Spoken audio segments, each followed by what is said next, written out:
31st night পালনে আমি কোনো দোষ দেখি না, এ তো সাময়িক আনন্দ মাত্র। বিগত বছরগুলো এসব কথা বলে বেড়ানো যুবকদের অনেকেই হয়তো আজ আর আমাদের মাঝে নেই। এখন খুব করে চাইলেও তাদের আর ফিরে পাওয়া যাবে না, শুনতে পাওয়া যাবে না তাদের সেই সাময়িকের উল্লাসধ্বনি যা তাদের সাথে মিলিয়ে গেছে সময়ের অতল গর্ভে।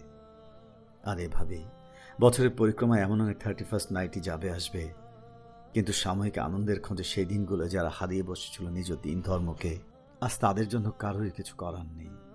কারণ আজ তারা পৌঁছে গেছে তাদেরই চূড়ান্ত গন্তব্যে, যেখানে কেউ কারো নয়, সবাই যে যার নিজের কর্মদোষে দণ্ডপ্রাপ্ত আসামি। আর এটাই হতো মৃত্যু নামক বাস্তবতার নীরব প্রতিশোধ।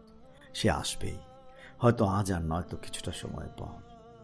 প্রার্থনায় রাখি মহান রব্বুল আলামিন আমাদের তাঁদের পথ দেখান যাঁদের তিনি অনুগ্রহ দান করেছেন, এবং তাঁদের পথ থেকে রক্ষা করুন যারা ক্রোধ নিপতিত এবং পথভ্রষ্ট।